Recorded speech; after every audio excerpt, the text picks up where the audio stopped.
Welcome to the Week in Review on this Sunday, February 22nd, 2026.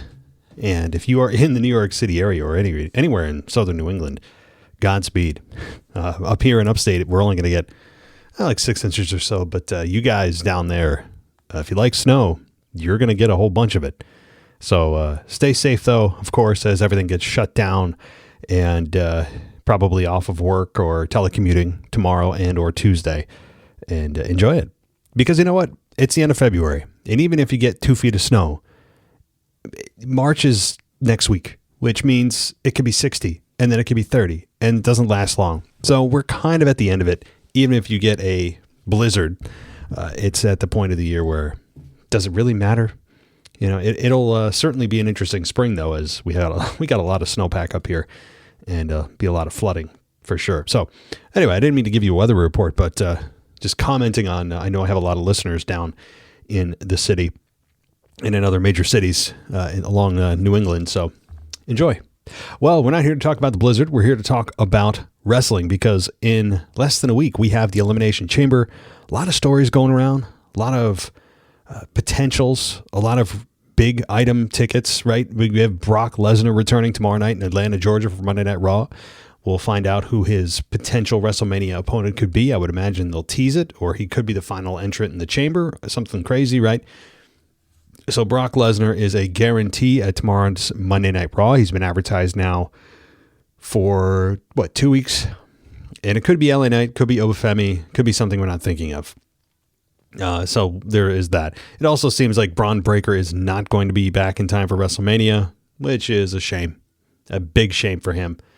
But he's young. He's got a lot more WrestleManias to go. As long as he wants to stay with it, he is on fire. And I think when he returns, is he an automatic babyface? How can he not be? Despite the fact that Seth Rollins could be targeting him, I think people would side with Braun. He's the new shiny toy. He's a young guy that people want to get behind. That feel-good story. You know, he's got a lot of momentum. He's got star written all over him. He's shown that he can cut a good promo. So it's all right there for him when he returns, which looks like it's going to be post-WrestleMania. Sadly. Maybe it will shock the world, but we'll see.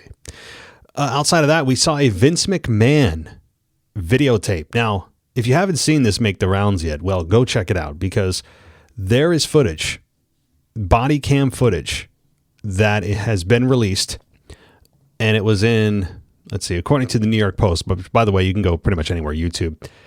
And this is according to the New York Post. I'll just read you part of it. Connecticut State Police released stunning body cam footage of Vince McMahon swerving his Bentley into another lane and striking a vehicle while driving over 100 miles an hour in 2025.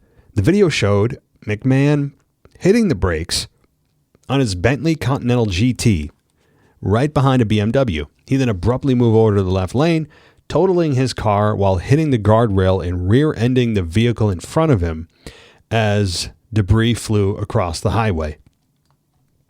The former boss eventually pulled his car over, and it was smoking from the crash, and he was approached by a trooper who was tailing him, and that's when we had Vince McMahon say he almost hit, I think, quote, 115 miles an hour. He said he was trying to catch up and accused him, or the trooper said he was trying to catch up to him and accused him of taking off. And McMahon denied that he had tried evading the trooper, saying he saw lights, quote, but it just looked normal. And Vince said, "I'm not trying to outrun you." He admitted that he hadn't been driving a car in, quote, God knows how long when the trooper was asked what led to McMahon striking the vehicle that was right in front of him, asking if he was on his phone or having a medical episode. He refused medical attention, and the 80-year-old McMahon, who was charged with misdemeanor reckless driving and following too close, resulting in an accident, appeared to audibly be upset with himself, saying that he hadn't driven the $300,000 car in quotes, quite some time, and that it was too fast. He said, "God damn it, stupid effing fool," referring to himself. He didn't hurt anybody else, luckily, or himself, which is kind of a miracle. So that's kind of it. I mean, he there is damage of the vehicle, which, I mean, the front right quadrant of the vehicle is demolished. It's a miracle. Again, he didn't kill himself or someone else. So that's a positive. But he's 80 years old driving a vehicle, which, let's be honest, driving a vehicle that old, most people are not equipped to be on the road. Mental decline, reactionary decline. This is the way it goes. I don't want to hear, well, my grandma's chipper for an 80-year-old. Yeah, for an 80-year-old. But compared to a 25 to a 40-year-old or 50-year-old or even 60-year-old on the road, you probably aren't equipped to be on the road. And then you add mental instability into it, which Vince McMahon clearly does seem to have issues going on. And, he's I think trying, if I was to just take a stab at what he was doing, probably trying to evade police, trying to feel alive again. He's having a crisis. He just gave up his baby in WWE. He no longer owns the company. He may own stock, but he doesn't own the company. He has no say in what's going on in his own creation. He's having issues and saying, quote, it just looked normal that he saw lights from the trooper. What do you mean by normal? You're doing 115. I see lights and I go, think to myself, you know what? Boy, that looks normal. Yeah, normal if you're trying to get your ass pulled over. I mean, I don't know. So clearly Vince is in a declining state of affairs. If you want to go check it out, I would recommend you do. It's not, it's nothing graphic other than seeing a car wreck, but there's, nobody's dead, which again is a miracle. So Vince McMahon in the summer of 2025, if you want to go check out that crash, it's released. It's on New York Post. It's pretty much everywhere you get your normal wrestling news. One last thing here before we get into more of the details of this week in WWE. If you want to go ad-free on this Chamber Week, we've only got a few days left of the sale, so take advantage. What is that sale? 50% off your first month. Use code CHAMBER at checkout and get 50% off your first month at patreon.com/WWE podcast. That's on an annual or a monthly plan. So check it out. All right. So let's dive into a little bit of SmackDown. Amanda is back. If you want to check out her review of SmackDown, we will also have, if it's not already up, the main event review from Daniel that'll be coming to you after this episode, hopefully next in the feed. But I'm going to give you a little bit of my take on SmackDown. It took place in Sunrise, Florida at the Merritt Bank Arena, and we had Cody Rhodes being recapped last week, winning the Chamber qualifier, putting Sami Zayn down. And Cody comes out and asks the fans what they want to talk about, because that's just that's what he does. It's incredibly formulaic, which is partially why I don't think was a very successful champion. But again, I don't want to go down that road. I'll graze over it. But he was interrupted by Jacob Fatu. He told Cody that he had their triple threat won last week and said he and Cody both know it. And he blamed WWE champion Drew McIntyre for interfering and then called him out. Nick Aldis comes out and he gave McIntyre the night off. Fans booed, and he invited Fatu to join him in his office so they could talk about him getting his hands on McIntyre. And that's when McIntyre was heard saying, some people can't keep the champ's name out of their mouth now, can they? McIntyre was in a luxury box. He said he appreciated Aldis giving him the night off, but he's champion. He does what he wants, and said he rented the suite so he could watch the show. McIntyre said Fatu is all bark, no bite, and he taunted Fatu until he ended up trying to chase him. But security stopped Fatu, and he threw down a couple of security guards, and Aldis then basically said, you'll get what you want. But we don't know exactly when Fatu is going to get that championship match. And there's a lot of speculation, rightfully so, of Fatu being injected into the championship match with Drew at WrestleMania, despite the fact that he may not win the Chamber. He's not even in the Chamber, but he's not going to win the Chamber unless he's somehow inserted as an injury replacement, which means Cody's a likely favorite to win, but you still have Fatu, who's due his opportunity at Drew, you have Cody, who's likely going to win the Chamber. And then you have now Orton being involved after Drew attacked Orton at SmackDown, which we'll get to. So is this transitioning at WrestleMania into a fatal four-way for the WWE Championship, the Undisputed Championship? It seems like it might be headed that way, despite the fact that Cody has the cleanest path and the path that you'd think would get him a one-on-one with Drew. These other two men, Randy and Fatu, have a claim now and beef with Randy Orton, or with Drew, which means Fatu and Randy could inject themselves into this match and make it a fatal four-way, rendering the outcome of the Elimination Chamber completely useless because Cody now has his chances split into a quarter instead of just having him one-on-one against Drew McIntyre. So this is likely it seems like that's where they're going. I don't know how I feel about it yet, given the fact that Fatu is in the main event, but it's split with Orton and with Cody. It's a little more palatable rather than having Fatu versus McIntyre, which I think would have been a big disaster. Yeah, Randy Orton also could win the Chamber. He's a secondary favorite, and what the heck, why not at this point in his career?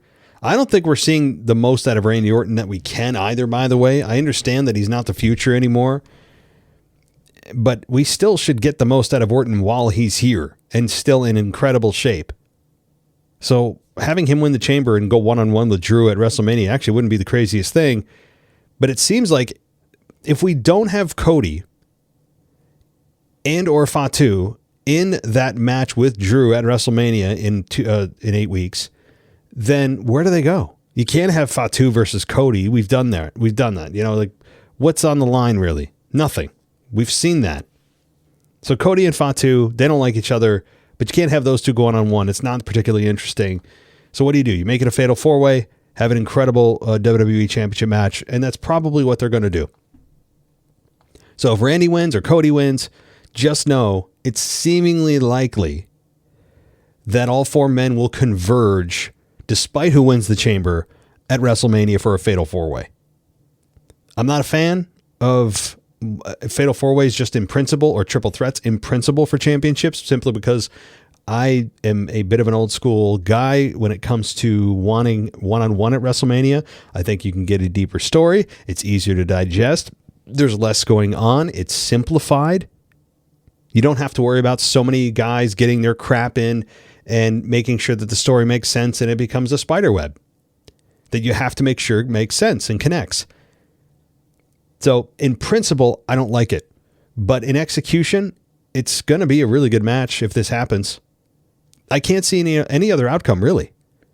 So I don't care if Cody wins or Randy wins the Chamber.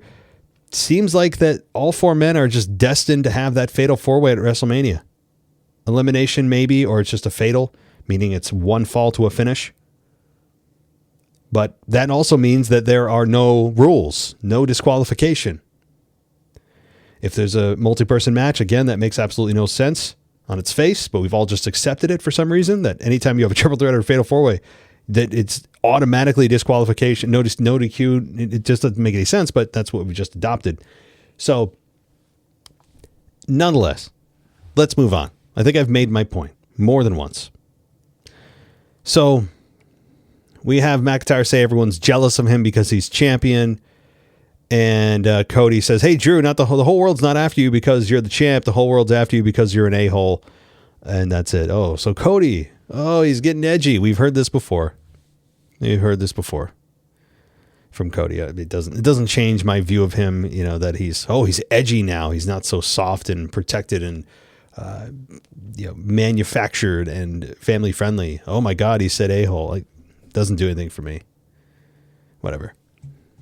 So we have then Dragunov, Ilya Dragunov versus Tama Tonga. The match went almost 10 minutes with Tama Tonga beating Dragunov after a cutthroat finish. Don't like the move. I've said that before. The finish looks horrible. Looks like a shoulder block. You can't really tell what he's doing. It's too quick. Needs to change it. I'm not a fan of that finish. Again, a lot of it is because it doesn't look good at all. You don't even know what it is. The problem is this. Here's a good litmus test for anybody who has a finishing move in pro wrestling. If somebody who's never seen it, never, and they're a wrestling fan, if they look at it and go, huh, and they don't react to it or even have a thought that crosses their mind that thinks, wow, that looks like it could be a finish. That looks devastating. Then it's not a good finish. That's a good test to just give a random wrestling fan, hey, look at this move. What are your first thoughts? If in that response, nothing points to, that looks devastating, looks like it could be a finish, that's a cool move. If none of those boxes are checked, change your finish. Just change it. That's just the rule. I don't make the rules. That's just how it is.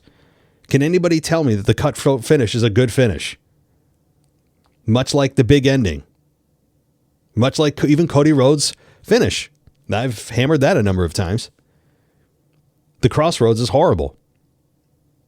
Big E's finish is probably number one, but I don't have to worry about that anymore.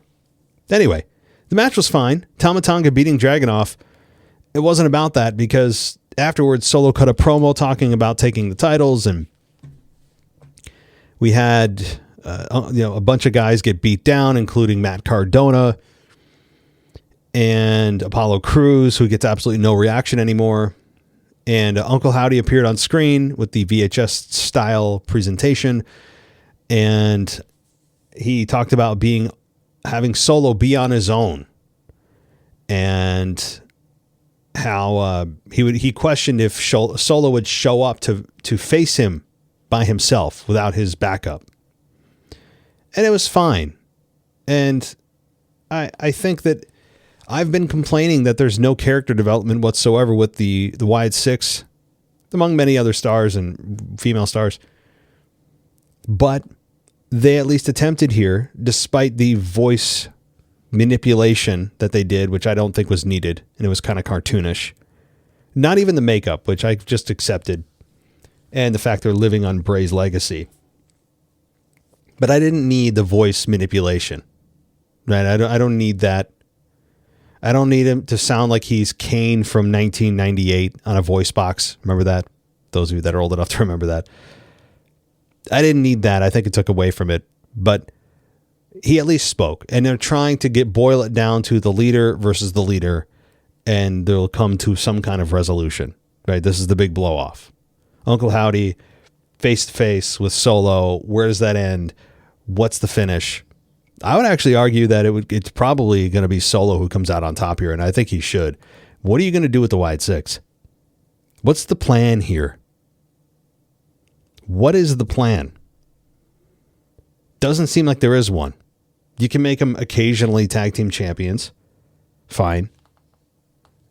But is there any real indication that they're going to take any of these guys, including Uncle Howdy, and make them a solo act to make them bigger stars? No. I don't see it. And do I dare say that that group is better off on their own? Put Nikki Cross back in the women's division. I don't need her back as Nikki Cross. You could keep her in her kind of spooky character. That's fine. But right now as a group, they're getting so little TV time. And again, they're just living off of Bray. But okay, moving on. So we have Byron Saxton interview Randy Orton. Fine. Which nothing came of that. We had Jade Cargill come out. And she, cuts a promo. She said she defends the title on her time. Because again, notice the contradiction. This incessant, almost OCD-like reaction to make sure that it diametrically opposes what WWE has baby faces say when they're champion. Meaning, I'm only going to defend it when I want to. And that actually should be the case. Why shouldn't you call your shot? Yeah, that's smart. That's smart business. defend it when you want to. Now, you should be contractually obligated to defend it every 30 days. I thought at one point that was in this imaginary WWE rulebook. Remember that? In this rulebook, there is this rule that says that you must defend your championship every 30 days or be stripped of the championship. Now, I don't need that actually enforced because it does run into a lot of logistical problems. Maybe there isn't a PLE coming up in 30 days or the storyline doesn't warrant it. And then you have to remember all the time that, oh crap, this championship hasn't been defended. What are we going to do? We got to have a championship match here. There's a lot to remember, and they're always, seemingly bringing out new championships. I don't need that actually enforced, but that said, if there was some kind of loose overarching rule that forced the champion to defend the championship, then I'm fine with it. And they'd probably pick and choose when that's actually enforced. 30 days is a little stiff because you could point to chapter. Roman Reigns would have been stripped of the championship within like 2 months, right? In his run, he wouldn't have made it to 40 days, much less 1300, whatever it was. Okay. So, but Jade did come out. She said Grace tried her best, but it wasn't good enough, and said Liv will make her WrestleMania decision on Monday, and said lucky for her, that's where she resides. And she listed potential elimination chamber winners and said that no matter who she faces, she'll come out on top because she's that bitch. Okay. Fine. You know what? Fine. This was fine. Did it have career-altering implications? No. But you know what? For all the complaining I do that she never gets a chance to talk, or they don't trust her to talk, or both, I'll take whatever I can get. And this, I'm not going to criticize it. Was it short and sweet? Yeah, that's just kind of who Jade is. We still don't really know who and what she is other than she's just that bitch. Okay, whatever that means. But it's a phrase that's fine. But again, I would continue to do this. She needs reps. Continue this. Even if it's a 30-second promo and then inch it up to 40 seconds and then a minute. Get it to the point where you can rely on her to cut a great home run A+ promo before the PLE. Easier said than done. I realize that. But I know what they see in her, and I want her to get to that level. And at least there was a step in that direction here. So Charlotte Flair makes her entrance while Jade was standing on stage, and Jade held up her belt and talked to Flair, who walked past her, and Jade caught up with Flair, who told her to get out of her face, and Flair wooed at her, wooed back, and that's it. I mean, we've been teased with Charlotte versus Jade for a long time. In fact, one of the very first teases that they did with Jade ever on camera was Charlotte and Jade. I remember when Triple H introduced her, it was kind of like walking her backstage, and Flair was one of the first ones. So that'll be fun when they get to this. So we have then Charlotte versus Nia versus Kiana James at a triple threat qualifier. Another one of these triple threat qualifiers for the Women's Elimination Chamber.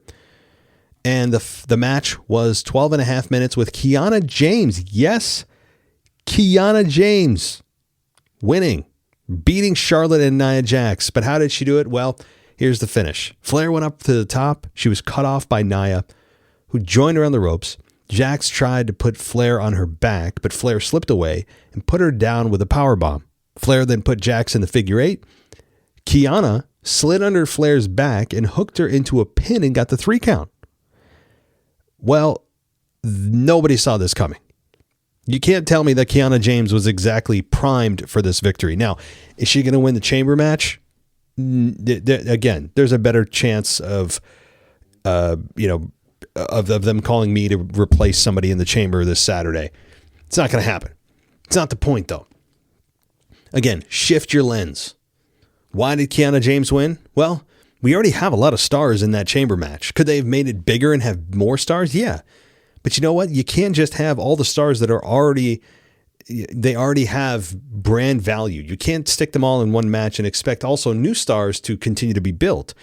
So having new stars have that moment in the ring, potentially big moments, maybe shocking moments in the ring, get in front of eyeballs is, I agree, more important than just putting out the stars that are already over.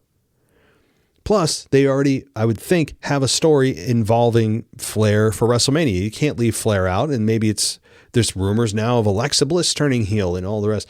I mean, which I have mixed feelings on. I think that this is a good move. Shocking move.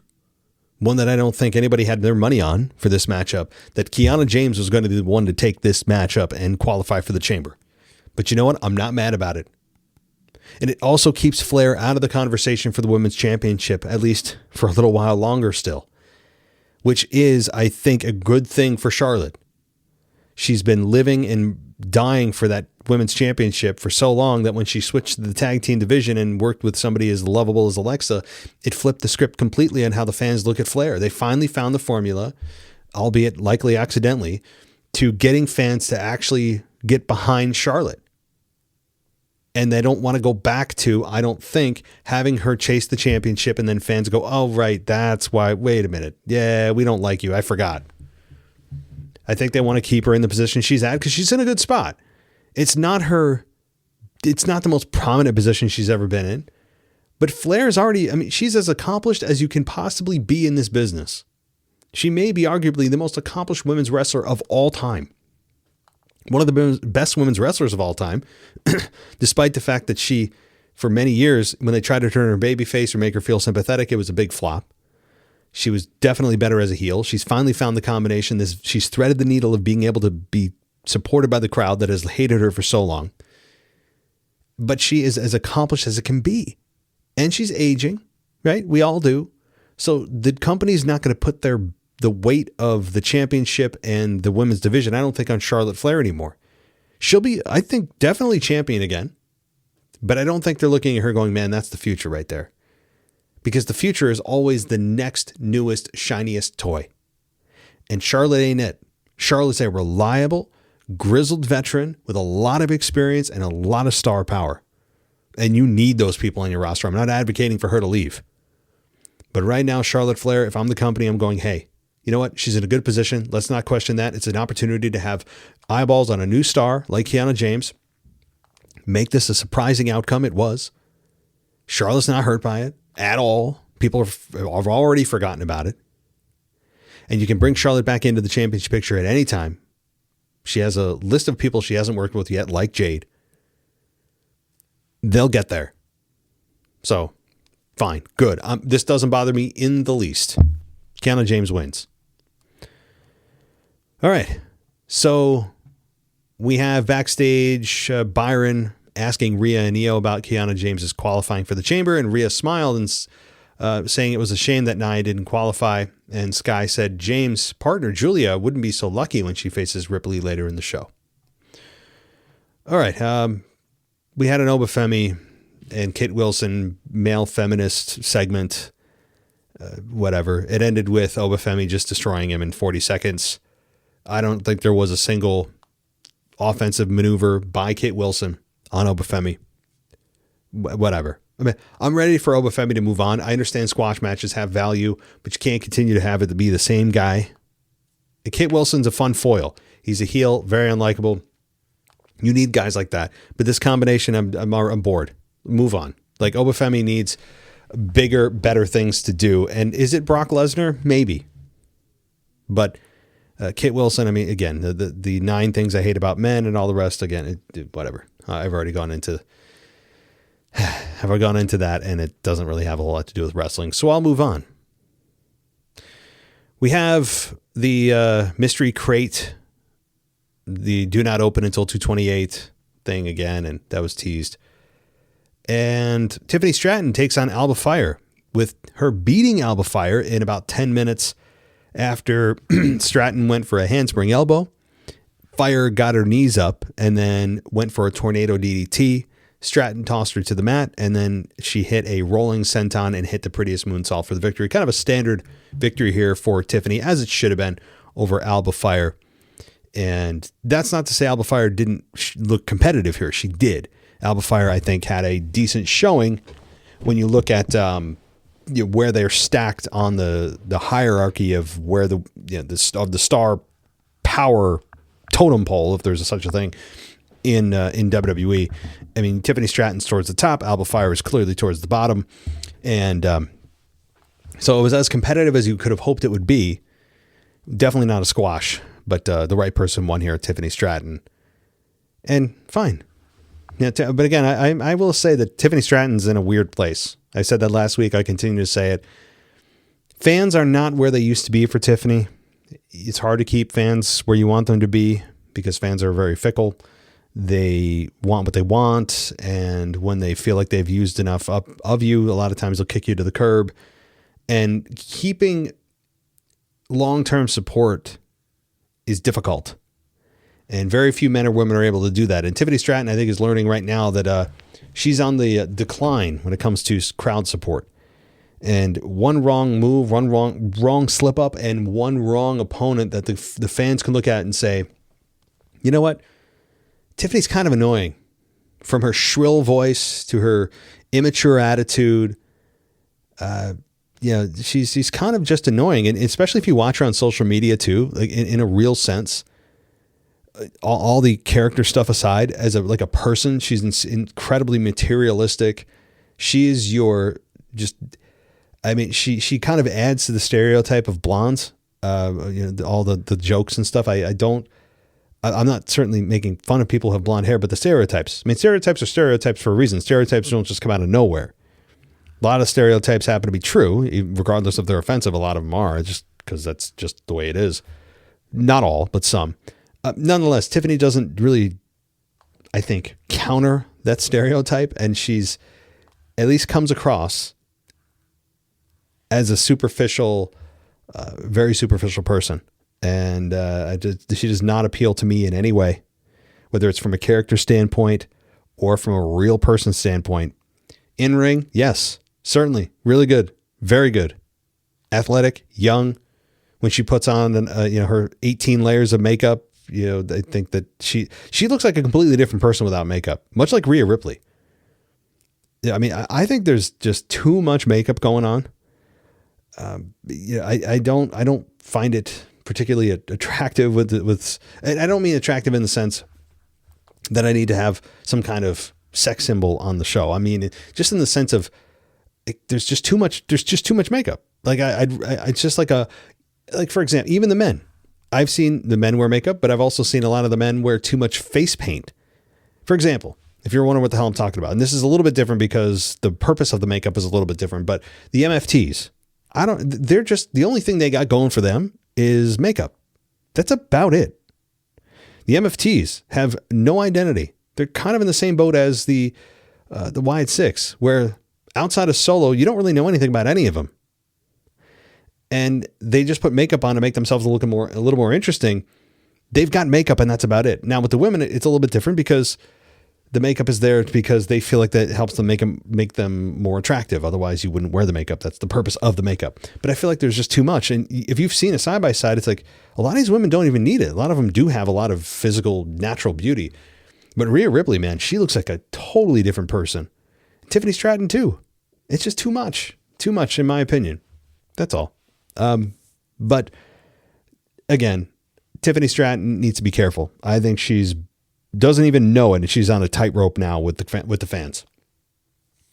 Okay, moving on because I got some emails to get to.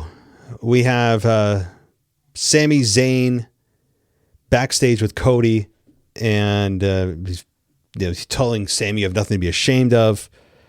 Sami said he helped Cody, and Cody stuck a knife in his back, and Cody said Zayn fell into the crossroads, and Cody said he took advantage of an opportunity and said Zayn hadn't taken care of his opportunities, and that's why he hasn't become champion. Zayn said that's easy for Cody to say when he's the golden boy, and Zayn said nobody chose him. He's tried to finish his story for 10 years, and Zayn said Cody doesn't know what it's like to constantly try to do the right thing. Cody yelled at Zayn about trying to do the right thing in Germany during the 3 stages of hell when Jacob Fatu showed up. Cody said it cost him everything. And he said Zayn could walk into the locker room and beat everybody there. Quote, the only thing in your way is you. and that's it. And so Sami getting frustrated. Is he going to turn to the dark side? Well, that's the tease here. We'll see. I don't know how I feel about it. Sami Zayn, again, as a person, which is hard for me to separate when I see who you are as a person, doesn't particularly interest me. But as a wrestling character, I understand he's the lovable loser. And he has always been the lovable loser that can get within an inch of the top, but he never actually gets there. But is he going to turn to the dark side? It's been a while. It's been a minute, so maybe. Maybe. All right. We have Carmelo Hayes versus Trick Williams versus Damian Priest in a triple threat qualifier, with Trick Williams defeating Damian Priest and Carmelo Hayes to qualify. So Trick Williams, big win for him, biggest of his career, inarguably, qualifying for the Chamber. Again, no chance of winning, but he's there to showcase himself and put eyeballs on him. Likely he's probably the guy that's going to be first in the Chamber, meaning he's going to be competing first with, I don't know, I have to look at the other competitors, but Trick is probably going to start off the match. And you usually wait for the bigger stars to be like 5 and 6 entrants. All right, let's continue on here. A lot of backstage stuff, just too much to talk about. But Julia versus Rhea Ripley was the next match here, with Julia fighting Rhea Ripley to a no contest after Lash Legend attacked Ripley to end the match. So Lash Legend, Rhea Ripley, hey, both strong, muscular women. That's kind of the sell here. Lash Legend, the newcomer, getting her feet wet with one of the biggest stars in wrestling for the women, Rhea Ripley. I'm fine with it. You gotta get these women established off the bat. And her working with Jax also is really good. Nia Jax has some value now. She's found her footing. Lash Legend and Nia Jax are a great team, a great matchup. So this is all, no complaints. I have no complaints with these women. They don't. Surprisingly, right? You're waiting for me to complain. I don't have anything. All right. Let's just talk about the finish here. I know there's other stuff here. MFT. I don't have the time for a detailed review. If you want the full review, of course, Amanda will do that for you. Let's go to Aleister Black and Randy Orton. Aleister Black beat Orton in 13 minutes and 10 seconds. Why? Well, McIntyre hits Orton with the belt, and then McIntyre runs through the crowd, and then we get Black Mass on Orton. 1, 2, 3. That's it. So we got Aleister Black with the victory. We now have Randy Orton being attacked by Drew, which kind of came out of nowhere. And you have a potential, as I said at the beginning of the show, fatal 4-way, which is seemingly lining up for WrestleMania. Maybe it happens before. They're not shameful of doing championship matches between, PLEs. Certainly not. And there is a big gap between Chamber and WrestleMania. And they're likely going to be tempted to try to throw championship matches out before then, and they might. All right. Again, I know I didn't get everything here, every nook and cranny, but with SmackDown 3 hours now, boy, oh boy, there's a lot to talk about. Let's get to those emails. We have a couple here. So let's talk to Darius.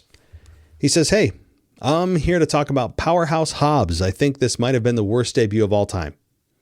When he came out in the Rumble, he only got 1 or 2 eliminations. Then he just disappeared off TV for about 3 weeks. What is this? I'm going to try to be real. I'm totally on your side. When I am friends, we watch the Rumble or WrestleMania. They look at me with this very disappointed face and say, you're still watching this crap? And to be fair, I might not watch this crap anymore. I've had enough of very bad creative decisions. There's tons of small wrestling promotions who show real wrestling and good stories. To be fair, I don't care if the wrestlers aren't well known. I only care about the quality and ticket prices. Of course, I'm not never watching WWE again, but I just don't care as much. WWE is really not what it once was with Vince McMahon. That's it for me. Have a good one. Darius, you hit it on the head. That's how I feel. At times, it's embarrassing to be a fan. There's no other way to put it. It is embarrassing to be a fan, especially as we get older. I'm 41 years old now, which is crazy to say. I still feel 25. I certainly act 25 at times. The older you get, you just have to fake it more. I feel as men, we just kind of freeze Anywhere between like 19 and 25 is where our brains stop developing and our bodies continue to age. But the way we think and act, a lot of times, not everything, but there's like some core parts of us that just freeze and our bodies continue, but our brains are just stay still. But that said, my point about that was, as we get older, it does feel like we've kind of like outgrown this stuff. It sometimes feels like a child's product that I'm watching. It doesn't feel like a product made for me anymore. And when that happens, I feel embarrassed to watch because I'm trying to get into it. But the part of me that says, what are you doing? Just takes over.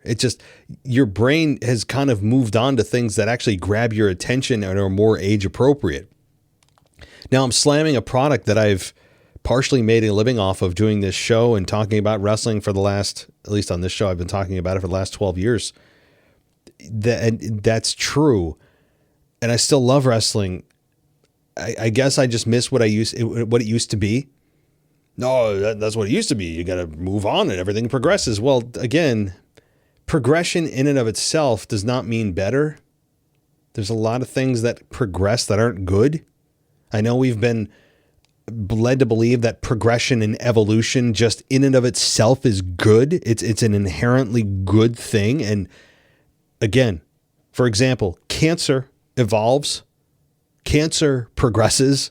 That's not a good thing. Disease, any kind of disease progresses, evolves, adapts. And it's not always, and certainly, no, it's never good if you're trying to stay alive. So I think we need to kind of reprogram our brains when we hear evolve and progress, that it's not necessarily inherently good. And today's product for me, a lot of the time feels childish. It feels like a product that I've outgrown. I've outaged it. It does feel like that a lot of the time. And I struggle watching some of the shows and some of the segments. And it feels like the 16-year-old me that was in the Attitude Era still lives in me and is looking for what connected me to that product in a way that I've never been connected to any form of entertainment. And I very rarely get that feeling in watching today's product anymore. Because it's not the same product. I'm not asking it to be. But it's the double-edged sword of aging and things, quote unquote, progressing. So, Darius, man, I get it. You don't have to sell me on it. And if you want to support smaller promotions, hey, I 100% support that. You don't need my endorsement, but I understand what you mean. You love what pro wrestling brings as a form of entertainment. You respect it. You want to support the industry. And there's no better way and no better impact than you can have than supporting a local wrestling promotion in your area. There's likely they're all around the country, right? There are wrestling promotions all around the country, small, medium wrestling promotions, independent promotions that you can support. And I would highly encourage you to do that. And it's fun. I've been to a few local promotions myself. It's much different of an environment and a lot cheaper too. And I know that I'm sure that the performers there, the wrestlers there, appreciate every damn person that's in that building. So, I totally, I'm with you. I am with you. And you know what? It's not also just the bad creative decisions, because those are plentiful right now. And Eric Bischoff made this point. I'm going to steal it from him, but I'm going to reiterate it because it's important. That there are injuries. There's been a lot of injuries lately. And when that happens, you have to adapt. Creative has to change. And it's not as simple as just taking one piece and replacing it with another, because taking that other piece that wasn't supposed to be there, moving it into the place that is no longer or it needs to be filled, now leaves a void where the other person was, and then so on and so forth. It's a domino effect, and you have to figure out what you're going to do here and there, and then that gets affected. Like, not easy. I'm not saying creative is easy. But I think we have to understand that to cut WWE a little slack, that creative is not as easy as we all make it out to be. And when there's injuries, you have no choice but to go in a different way. You have to, which affects everything else downstream. So yeah, that's not easy to navigate. Now, is Vince McMahon the cure if he were to come back? No, especially not at his advanced age. Honestly, Vince McMahon, he should just live out his days with his grandkids. Hope he doesn't get put in jail and just live out his days. And that's not Vince McMahon's spirit. He's very much he wants to control his life, and when something's out of his control, it just makes him crazy. He's infamous for saying there's no such thing as sickness. He doesn't want anyone to sleep. If he had his way, this world would never sleep, and there's no such thing as sickness. And I'm not even kidding. Go hear the stories about it from Vince Russo to Jim Ross, who have worked years with him. This is all true. So Vince McMahon should just kind of fade out into the distance. But you know what I would do with Vince? Get a goddamn camera crew. Follow him around, or not even, just have him sit down for a damn interview, because you know what? As much as Vince would resist death till the very end, it's coming for him. Look at just statistically, he's knocking on death's door. Just look at the numbers. That's all. I'm not advocating or hoping that something happens to him. Just looking at the numbers, he's close.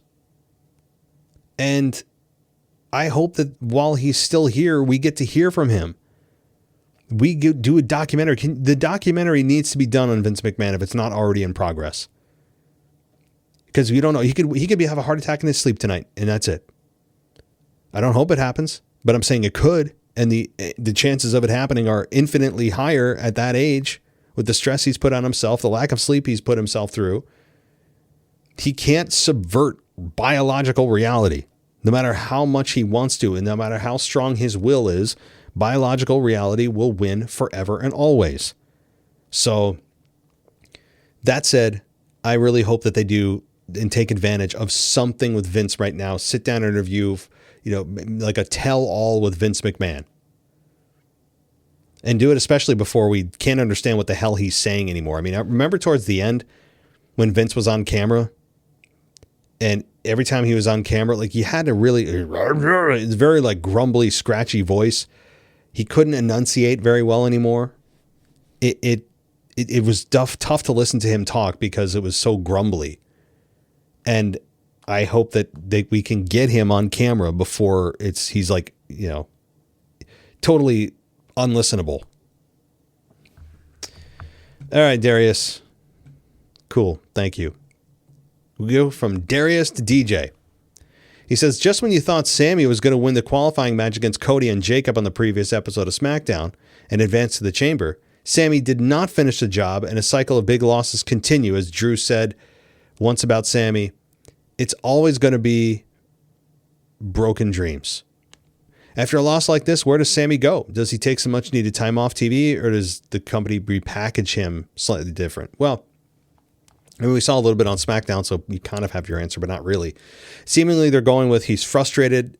Maybe they don't have a direction for him. I hope I don't know if repackaging as much as it is realigning his role, maybe to heel. Sammy turning heel makes sense, but it also would kind of subvert the entire story they've been telling with him, that he's the lovable underdog that can't get the job done. So should they turn him heel? I mean, again, it goes against all the progress that they've been trying to make, if that's the purpose, to get him to the top as a babyface, that lovable loser. If he wins it as a heel, it's like, oh, well, how am I supposed to feel good about this? It gets weird. So I think he probably takes some time off. If I'm not mistaken, with his victory for Cody, he'll be entering his first chamber. Does that make him the favorite to win and get his rematch against Drew? Because this seems oddly familiar territory for Cody in terms of getting back the championship contention. Last year, Cody wins King of the Ring finals, and then he got his title rematch against Cena at SummerSlam. But I don't want to see Drew lose the title at WrestleMania. He deserves a longer reign of terror with the WWE title, at least till SummerSlam. Plus, Cody in chase mode is more interesting than Cody as champion. Yeah, I've kind of said that too. Cody as champion is not interesting. It's particularly exciting. It's just not. We've seen it twice now. He has not been a very exciting champion. And I also kind of went over too. I don't want to reiterate everything. So I answered without even knowing it. Your question here earlier that, Cody may win, but it's likely a fatal 4-way. From everything I'm hearing from other people and seeing on TV, it looks like that's the path they're taking. Lash Legend and Nia would make solid competition against Rhea and Io for the tag titles. Just look at last week's tag team match, awesome tag team title match that ended in a no contest. I hope Lash and Nia, aka the Irresistible Forces, win the tag titles in some sort of 6-pack challenge at WrestleMania and not the Bella Twins. Well, let's just, all say a prayer silently, out loud. I don't know, anything that the Bellas don't win the titles. That'd be horrific. Yeah. The Punk Balor rematch at Elimination Chamber will be a solid wrestling match. But I'm looking forward to the bigger payoff for Finn.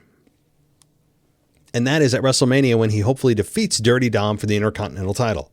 I get it's not a major championship, but it will give Finn the opportunity to finally be out of his own on his own and leave the Judgment Day for good. Because check this out. For 3 straight years, each member of the OG Judgment Day had their WrestleMania moment. In 2023, Rhea wins the SmackDown Women's title against Charlotte. In 2024, Damian Priest cashes in his Money in the Bank briefcase on Drew and wins the world title. And then last year in 2025, at WrestleMania 41, Dirty Dom wins the IC title in a fatal 4-way against Breakker, Balor, and Penta. Good research there. I like the homework, DJ. Good stuff. Yeah, Finn is due. He's been due for years. And I know you're saying Intercontinental is not a major title. I would say it is. It's more important and has more lineage and more value than the U.S. title. And it is the workhorse title. I think in a lot of ways has more respect on it than the major flashy championships like the world title, especially since the world title was essentially just reinvented a couple of years ago. But Finn Balor is certainly, I think, due. Yes, absolutely. I believe the trend will continue at this year's WrestleMania for Finn to get his WrestleMania moment and the IC title after dethroning Dirty Dom. And, of course, Liv could win the women's world title against Stephanie. Yes, very, very possible. A safe recovery for Bianca. I recently saw that she put out stating that she did the surgery and is now on the road to full recovery. And it looks like possibly Bianca might be back for Evolution 3 in July, SummerSlam in August, or May, dare I say, and next year's Rumble if the recovery takes longer than it should. Thank you, DJ. I mean, here's what I'm thinking too. Is it possible that she just put that out as like, yeah, I got surgery, but that was 6 months ago? I'm not saying it's likely, but what if Bianca put that out as like a, hey, yeah, I did have surgery, but that was a long time ago. I mean, to me, that would make more sense. It's possible that, Bianca's been out for how many months? And you can't tell me in the year that she's been out, essentially, that with all the specialists that they have on hand, no pun intended, although pretty good pun,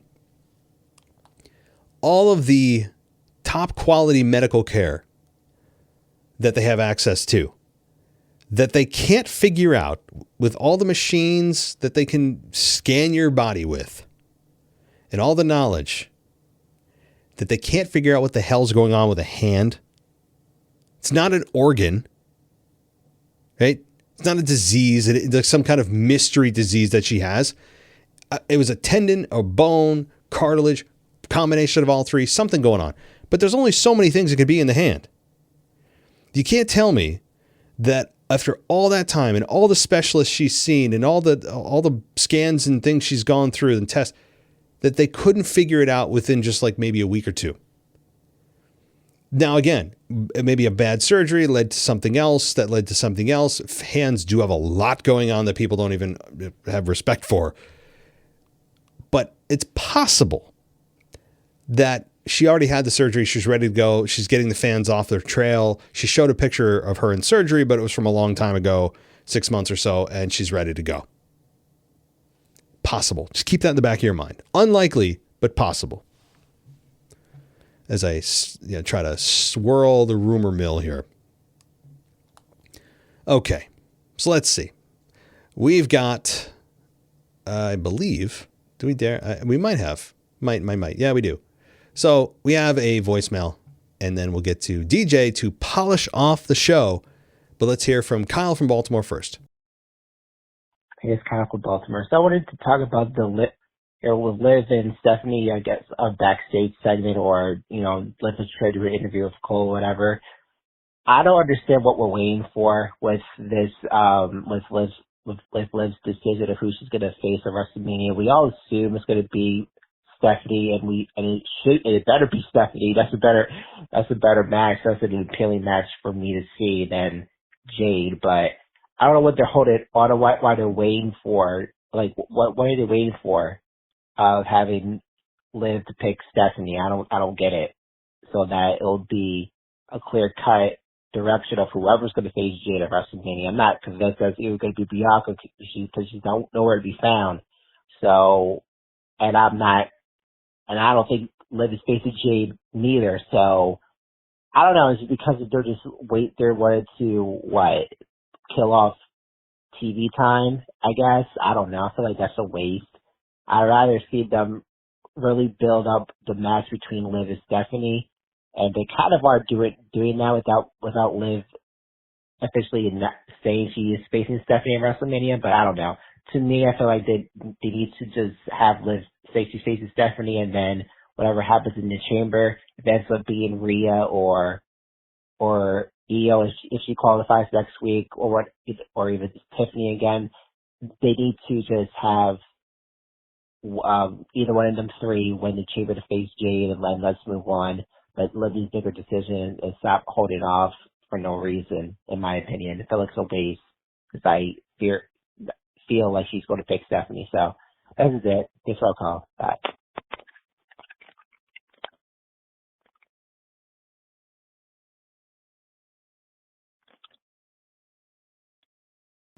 Hey, Kyle. So as far as your question regarding why they're waiting and what they're waiting for, well, building a little suspense. I mean, it's just trying to create episodic television.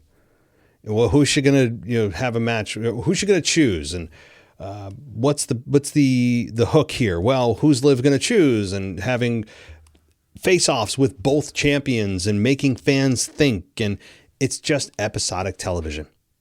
Also, I think they're kind of gauging the fans, saying, is there real chemistry here that we didn't suspect and we have to switch plans? I mean, things are fluid. You could do that.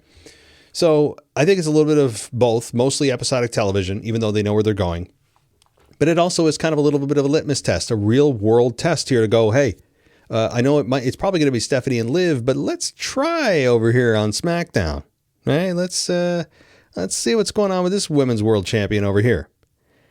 And see what's going on with Jade. And Jade versus Liv, is it particularly interesting? Yeah, I mean, the size difference is quite interesting.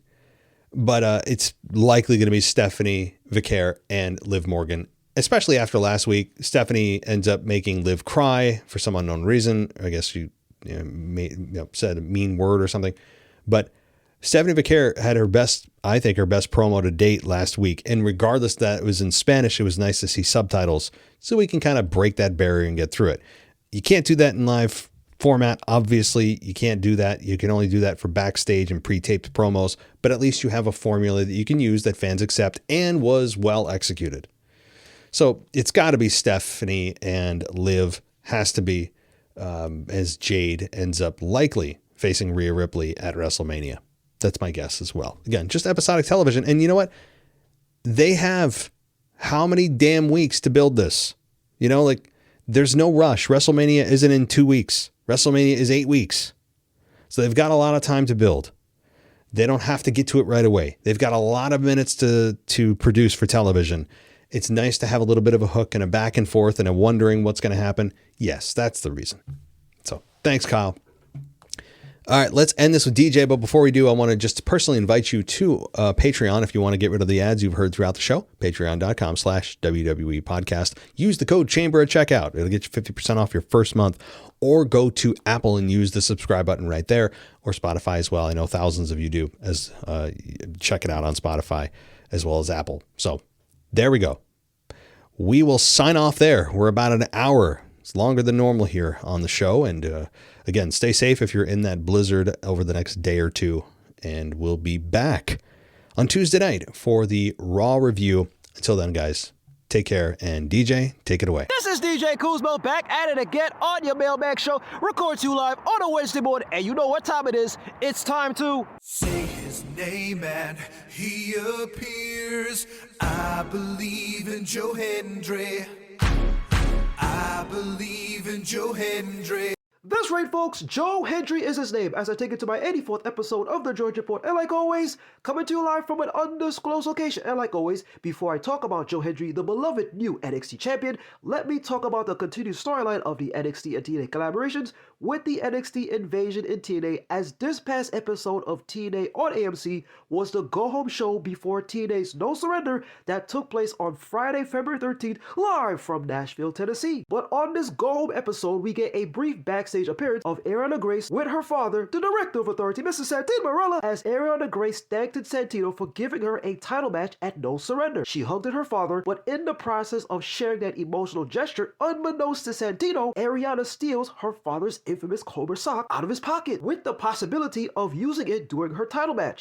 Something is definitely a brewing with Ariana Grace, and I will get to that Knockouts title match from No Surrender in a couple of minutes. However, we fast forward to a very interesting main event that featured the TNA World Champion Mike Santana being involved in a 8-man tag team match, as Mike Santana tag team alongside Moose and the Hardy Boys of Matt Hardy and Jeff Hardy, as they went up against all 4 members of the system that included Eddie Edwards, Brian Myers, Cedric Alexander, and Beer Bronson. This mega 8-man tag team match lasted 21 minutes and 11 seconds, with the system getting the victory over Mike Santana's team due to Beer Bronson delivering a pile driver to Jeff Hardy and pinning him to secure the victory. As the system standing tall to end this episode of TNA on AMC before TNA turned the page to TNA's No Surrender. And speaking of No Surrender, let's get to this event that took place on Friday, February 13th, live from Nashville, Tennessee, which had 8 matches on the card. We had 2 very interesting title changes that I will get to very shortly, and we got the surprise return of Mickie James as she had a brawl against Ash by Elegance, formerly known in WWE as Dana Brooke. Could this possibly lead to a match in the near future between these 2 veterans? Let's see. Anyway, let me quickly mention the 3 matches that I was focusing on for TNA No Surrender. The first one that I was focusing on was the singles match for the TNA International Championship of the challenger in Trey Miguel versus the champion in Channing Stacks Lorenzo. This match lasted 10 minutes and 57 seconds, as surprisingly, we have a new TNA International Champion in Trey Miguel as he defeated Stacks. The second match that I focused on for TNA's No Surrender was a singles match for the TNA Knockouts title of the challenger in Ariana Grace versus the champion in Li Ying Li, formerly known as Xia Li. This match lasted 13 minutes and 25 seconds as Ariana Grace surprisingly defeated Li Ying Li to become the new TNA Knockouts champion. With the help from her boyfriend Stacks, she also used the infamous Cobra sock from her father that she stole while she had that emotional gesture on the previous episode of TNA on AMC, and followed by that, she used the Fireman's Carry knee strike to seal the victory as Ariana Grace wins her first title in TNA and her first title in professional wrestling. I guess it's safe to say that it pays to be a Nepo baby. And now the third and final match that I focus on for TNA's No Surrender, and that was the main event. A tag team match of Eddie Edwards and Nick Nemeth versus the X Division champion in Leon Slater and the TNA World Champion in Mike Santana. This match lasted 23 minutes and 19 seconds, which featured a whole lot of shenanigans. We had a referee bump, we had the appearance of Steve Macklin as he attacked Mike Santana, we also had the appearance of Moose as he appeared to take down all members of the system. However, Santana and Slater got the victory via Leon Slater delivering a Swanton 450 splash to Nick Nemeth to close off TNA's No Surrender. And now to Joe Hendry. Last week Wednesday, Joe Hendry put out a video on his socials as he was talking about the next upcoming NXT live events that will be occurring in Washington State that he will be featured in. The first one that he mentioned was Thursday, February 12th, live from Wenatchee, Washington. The second NXT live event that he mentioned was Friday, February 13th, live from Kennewick, Washington. And the third and final NXT live event in Washington State was on Saturday, February 14th, Valentine's Day, live from Kent, Washington. And speaking of these 3 NXT live events, let's get to them. On Thursday, February 12th, live in Wenatchee, Joe Hendry was featured in a tag team match alongside Miles Bourne as they went up against Ethan Page and Ricky Saints, in which Joe Hendry and Miles Bourne got the victory. Then on Friday, February 13th in Kennewick, Joe Hendry was featured in an NXT title match against Ricky Saints as Joe Hendry got the victory to retain the title. And then on Saturday, February 14th in Kent, Washington, Joe Hendry was featured in an NXT title match against Grayson Waller as once again, Joe Hendry got the victory to retain the NXT title. And like always, folks, if you remember this, if you remember to say his name, he might just randomly appear. And he appeared last night on NXT. We get two big appearances of Joe Hendry. The first appearance of Joe Hendry on this episode of NXT is when we got a parking lot brawl between Joe Hendry and Ricky Saints. Afterward, Joe Hendry out of nowhere jumped at Ricky Saints to initiate the brawl. We did get appearances of security guards who tried their best to break them up. Then we fast forward to the second appearance of Joe Hendry, and this was a verbal confrontation against Ricky Saints on the microphone. Afterward, Joe Hendry made his appearance. He immediately called out Ricky Saints. Joe says he's not in a singing mood, he's not in a dancing mood, he's in a mood to kick Ricky Saints' ass all over this arena. Then we get the appearance of Ricky Saints as he was in the balcony area with a microphone in hand. Ricky first says that he's pissed off that Joe attacked him from behind in the parking lot. But hold on a minute, Ricky Saints. Let me just pause on that for just a couple of minutes. But if you really look at it, it was Joe getting his comeuppance on Ricky Saints afterward Ricky attacked him from behind on last week's episode of NXT. Afterward, Joe Hendry celebrated his first ever televised NXT title defense. So he was just returning the favor and attacking Ricky Saints on this episode of NXT. Now let's get back to Ricky Saints as he says that how Joe stole his NXT championship. He believes that he should have been the one to become the NXT champion. But nobody is going to say anything about that because they all like Joe Hendry. It doesn't matter how good you are in wrestling these days, as long as you have a song to sing and you can make the fans feel like they're part of the show. But Ricky says this one main thing, but he can see right through Joe Hendry. Ricky Saints continues on by saying that how Joe Hendry brings NXT down several notches and NXT has a meme for a champion from superstar to social media star. Then Ricky Saints asks the quintessential question by saying, and we're supposed to be okay with that? But Joe counters back by saying, I deal with the facts. And the fact is, I am something Ricky is not. And that is an NXT champion. And that makes me the best in NXT. Joe continues on by calling Ricky Saints a whiny little bitch, but Ricky counters that by putting a challenge for Joe Hendry's NXT title at NXT Vengeance Day. Joe Hendry accepts the challenge because that's what a typical babyface champion does. A fighting champion. That's what they do. And it's official. On Saturday, March 7th at Vengeance Day, it will be Joe Hendry versus Ricky Saints for the NXT title. However, at the moment of this recording, the location has not been announced yet. And always remember this, folks, if you continue to say their name in Thea Hale and Joe Hendry, they might just randomly appear.